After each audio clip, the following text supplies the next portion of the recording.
Hello everyone and welcome to episode 9 of All the Mods 3.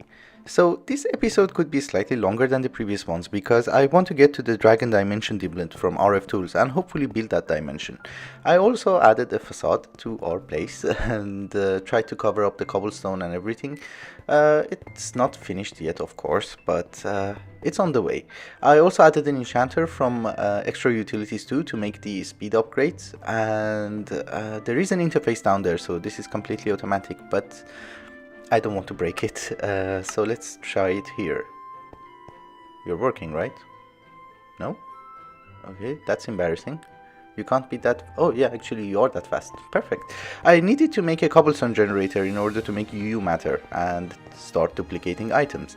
I added another wing to our base and I added a few more contraptions. This is for making apples because extra utilities upgrades require a lot of apples.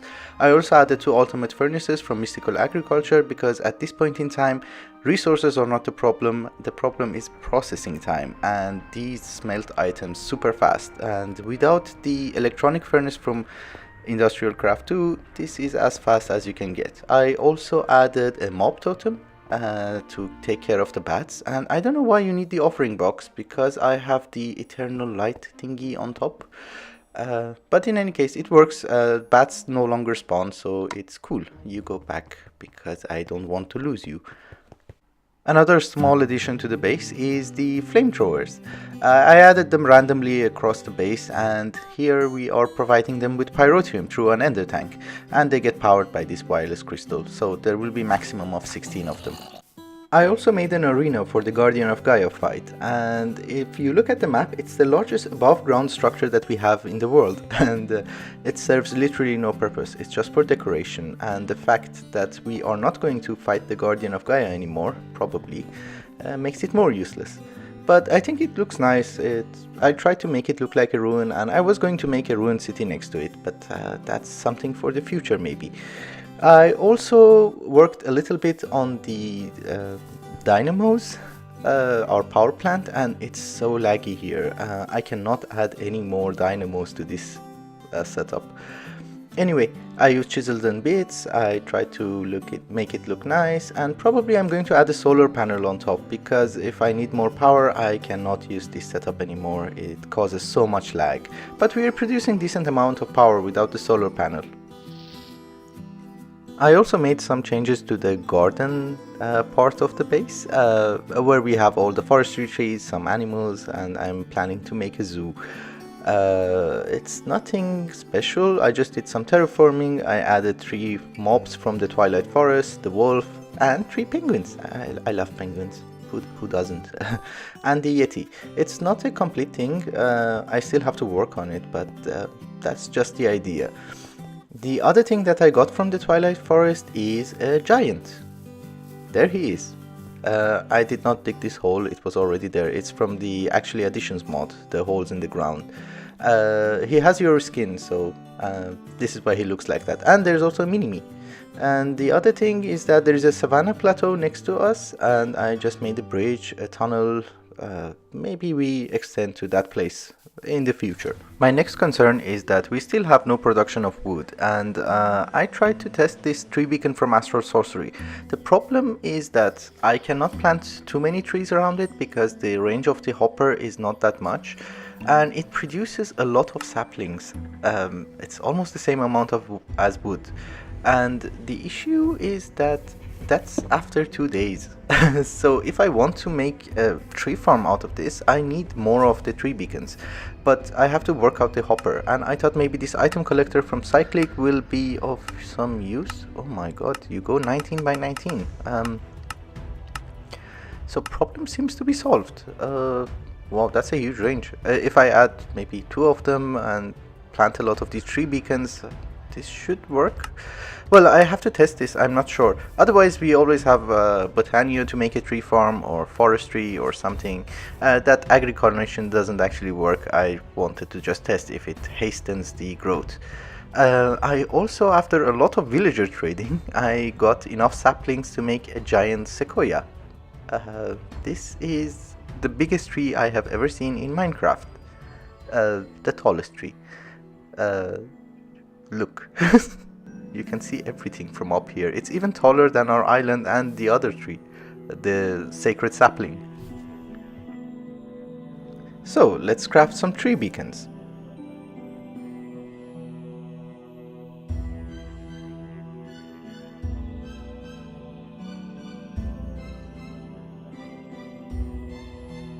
Alright guys, I set up a small testing area for the tree beacons. If it works, we can make a small forest of these things and make it look pretty. It would actually look pretty during the night because they glow. And the problem is that I'm not sure if they actually produce enough wood so that I don't have to manually chop down trees. We will see in the future anyway. I also forgot to explain that how these things actually work.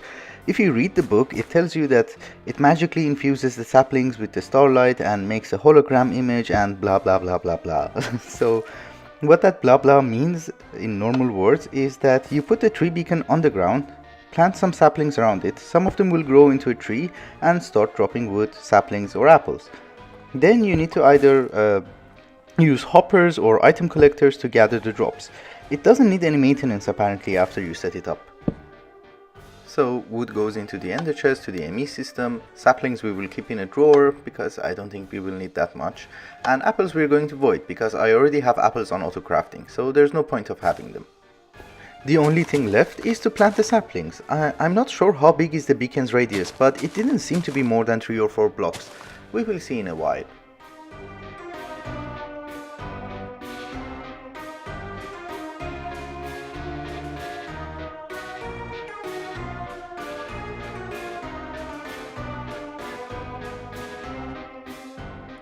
It seems all the trees that were supposed to grow have already grown, so I removed the extra saplings. I'll also keep an eye on our inventory of wood, and if production is good enough, we will try to optimize it and make it look pretty. But in any case, it looks decent enough during the night. So as I have said earlier in the episode, our main task for today is to make a dragon dimension, in order to farm them and get the hearts and make a lot of awakened draconium, because we are going to need a lot of them because the recipes have been tweaked in this mod pack. The problem is there is no point of having a dragon dimension if you cannot farm them fast enough.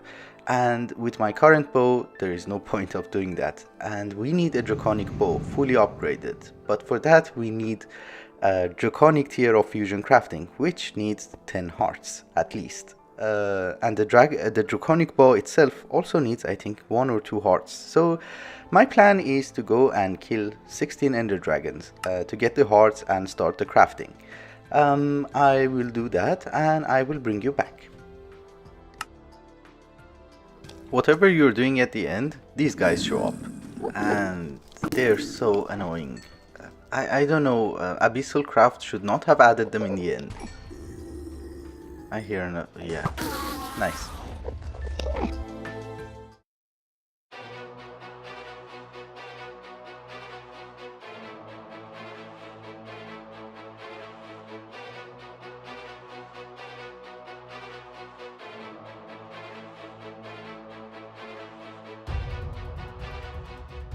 Well, I'm almost done, but I have lost my boots. I don't know how.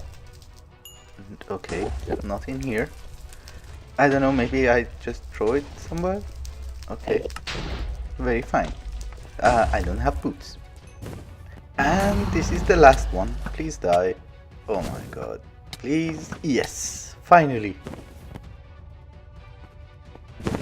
So I'm finally back in the overworld, and believe me, this is such a relief after facing those many abyssal zombies. I checked on the statistics and apparently I've killed 350 of them, which is a lot considering that I don't go to the end that much.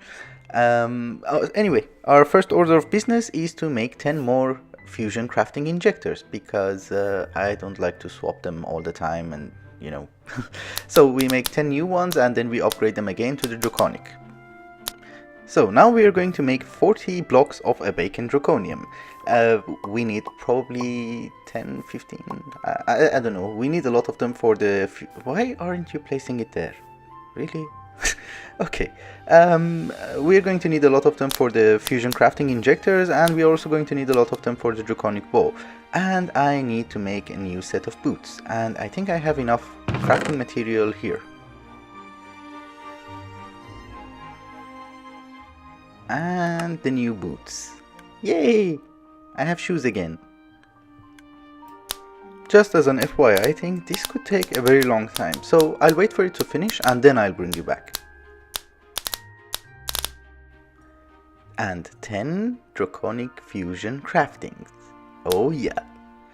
That could also take a while. I'll find something to do in between. Oh, actually that's fast. Lag. Hi.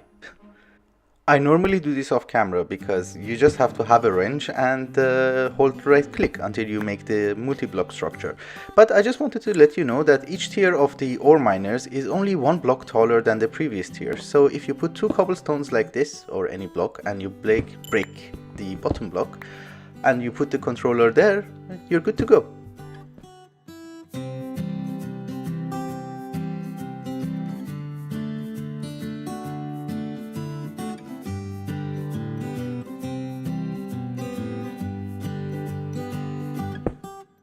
So, Wyvern Bow, Draconic Core, Draconic Fusion Crafting Injectors with power, Draconic Energy Cores, then the Draconic Sword, then the Draconic Bow. And now we have to upgrade them to Draconic tier. Alright guys, I also upgraded my Wyvern Flux Capacitor because I could not afford a Draconic Flux Capacitor. Everything else is also upgraded to Wyvern level. Now we have to go for Draconic. The Induction Matrix is much faster than the Energy Infuser from Draconic Evolution because it charges everything instantly. The Energy Infuser has a buffer of I think 10 million RF. This is as much RF as you have stored, so it's much better. I was looking for a location for our Rftools Dimension setup and I found one of these, Anti-Player, and apparently if it touches you, you will explode, and yeah, okay. I saw it on YouTube. They say if Anti-Player touches a player, it's like antimatter and matter and there will be an explosion, he will have your stuff. I don't know, it's very confusing. Anyway.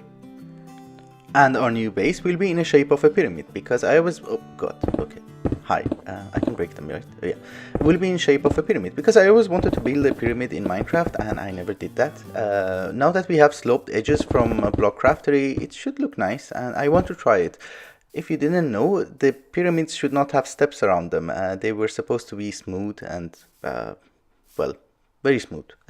They're 5,000 years old, so the smooth edges are gone now. Apparently Cairo caught fire and they had to repair them using pyramid material. Yeah, it's visible from a distance. I like it. This building has nothing to do with the game itself, so I'm going to do this off camera. For me, probably it's going to take hours, but for you, I think it will take maybe 20-30 seconds. I'll do that and I'll bring you back.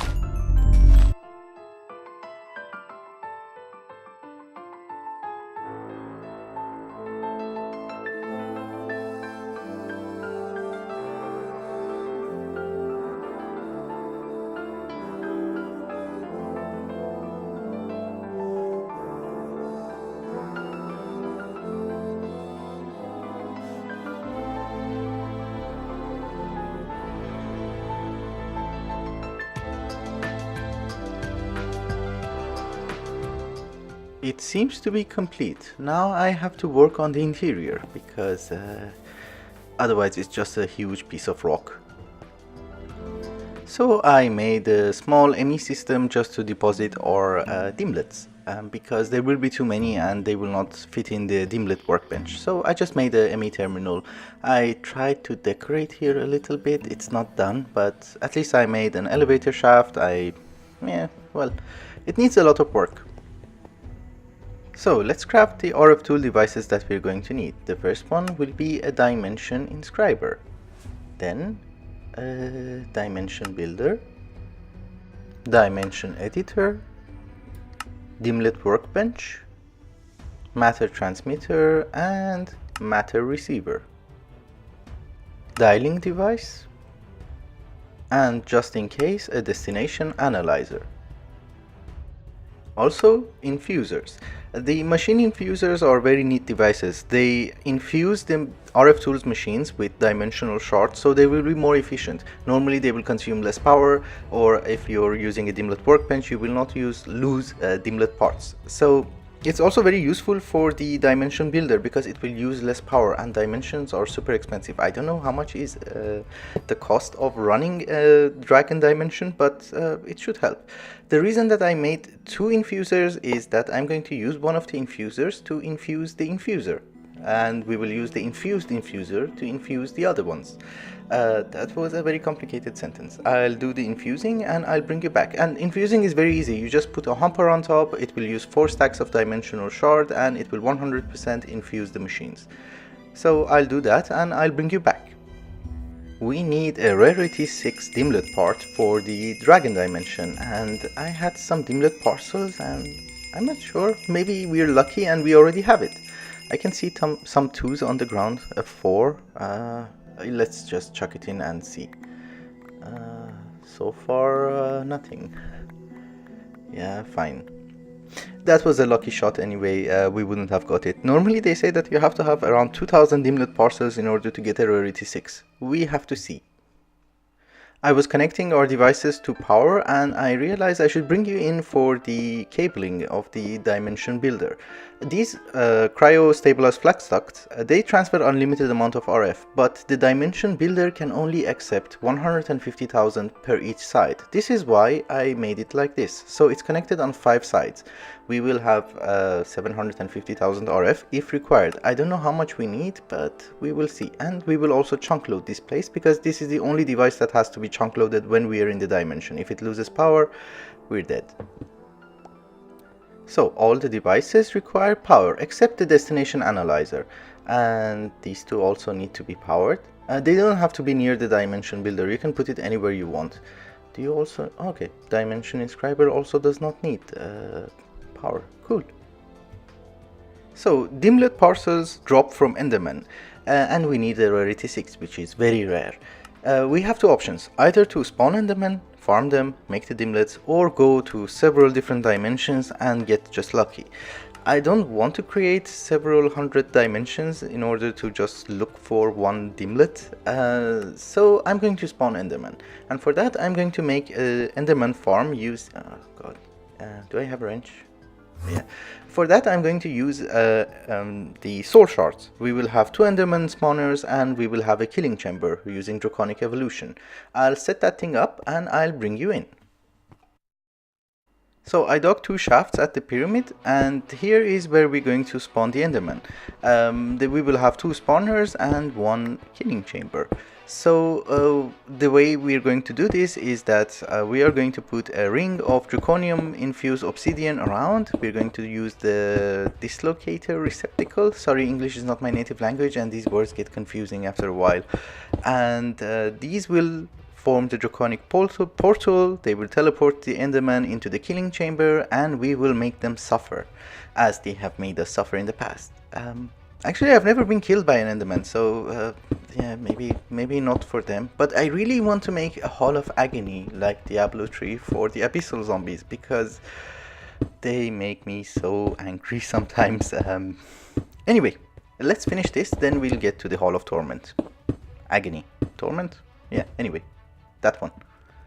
So, shift right click on the destination and we put it in the dislocator receptacle and we get teleported instantly. Perfect. And another shift right click and you go here. Right? Yeah. Perfect. And yeah. Okay, cool. Now we need to make the spawners. So, 1 soul shard and another one. And we kill endermen until both of them are tier 5, and I wonder if it works with the draconic sword because that would make it much easier. How many souls do we have? 19. Yeah, I think it adds only 1, so it's better to use the vile sword. Where is it? Yeah. So as I told you, the different tiers of the soul shard gives you additional control over the spawner. So what I want to do is to have a redstone control. So I made 2 buttons from Rftools and we're going to right click on the redstone receiver so it will be set to that channel, and 1 on the other side because yeah, why not? At least we can shut 1 off if we want. You can set it to both, but it should be fine. So we put you in, we put you in. And we put it to toggle because we want it to work as a lever, not as just a button. Okay, so the button seems to work. You see the redstone thing is on, and if they are on, the spawners should not be active. Yeah, nothing is spawning. Let's test this thing. Which one was it? Oh yeah. Okay, cool. They're already spawning. Yeah, perfect. I'll have to set up the killing chamber and we are done. So guys, the killing chamber is almost done. I put a vacuum hopper, I put a monolith of experience to gather all the excess experience which falls on the ground, and we are going to put a servo here, and I don't have any oh yeah, I have them here. I'm going to just collect the dimlets. I don't need ender pearls or anything else. So we are just going to blacklist the dimlets on the trash, and we are going to whitelist it on the ender chest so that we will get only the dimlets. The moment of truth. Let's see if this thing works. Please work without a problem. Okay, good. I'm afraid that they will spawn somewhere else, or they just teleport out or something. So let's see if this thing actually works. Do we get any dimlets? The dimlets are very rare, so it's not that you will get them every time you kill an enderman. And this could take a while. Oh yeah, one of them spawns there. Well, I can use chisels and bits, and they will not spawn there anymore. Well, the range of the grinder killed him. But this is annoying, so I just use chisels and bits. Ah, we got one dimlet. Perfect. So it works. In theory. For now. Houston, we have a problem. So if you cram a lot of endermen in a very small space, they will take damage and teleport out. And I was not thinking of this. Let's find a solution.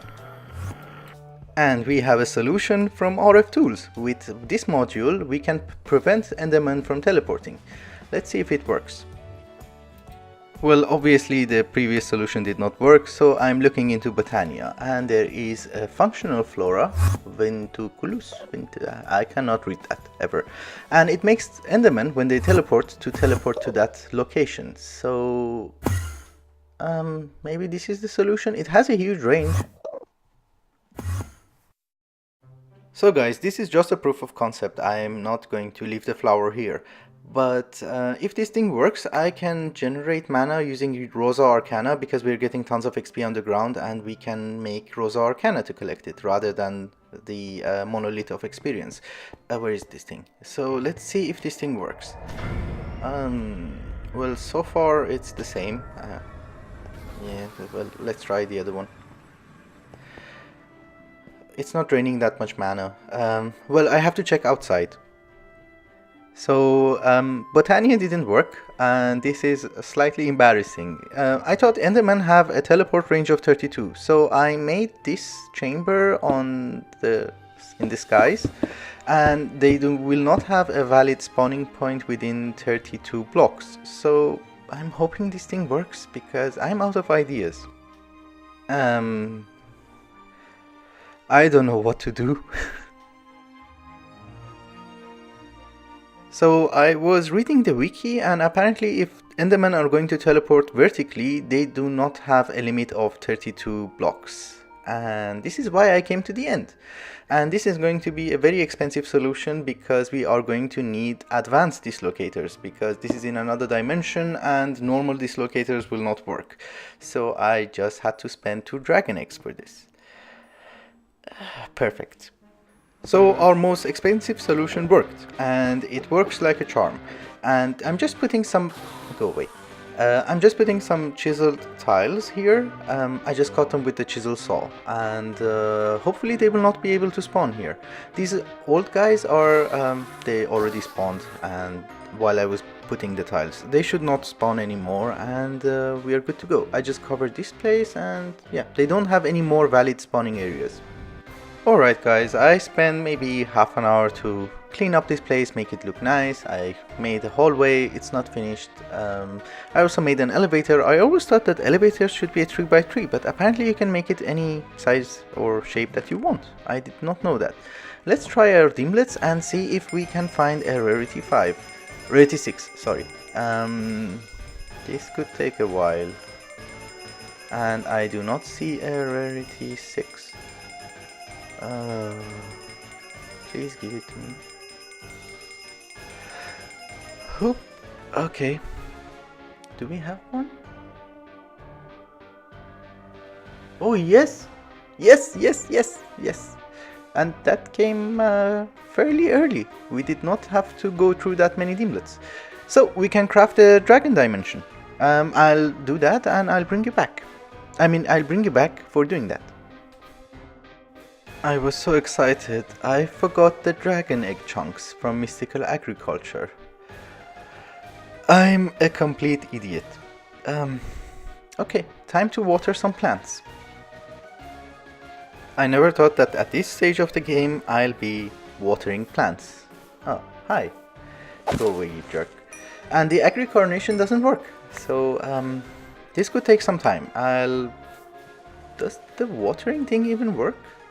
My particles are off, but this should work because it's draining water. Yeah. I'll bring you back when it's done. Oh yeah, it's working. 2 dragon chunks and 1 dimlet. Oh my god, that was a very long process. Oh, and it's raining.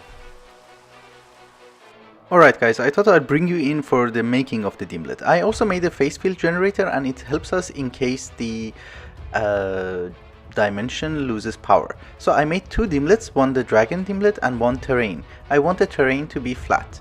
And we just name the dimension dragon, and there you go, we have a realized dimension. And we have to put it in the dimension builder. It takes some time to build the dimension, and that's going fairly fast. This is why infusing helps. It should be draining our power. No, it's actually working quite well. So we're good to go, right? It's stable, I hope, because if you go to an unpowered dimension, you're dead. So let's dial the dimension and go there. I'll see you on the other side. So we just teleported in, and I hope it's not a very bad dimension, and well, yeah, it has weird features. If you do not specify which features you want in the dimension, it will randomly put some features.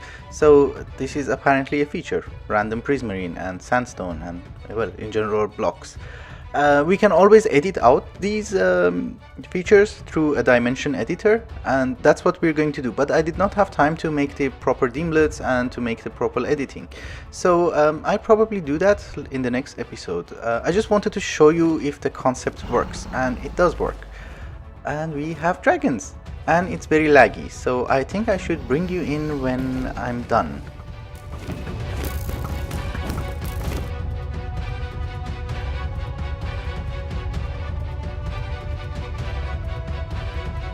Alright guys, I gathered a lot of dragon hearts from that dimension, I brought it back, so for now we're good to go. In the next episode we will try to optimize the dimension and make it less laggy, reduce the features and so on. So that's something that we will do in the future.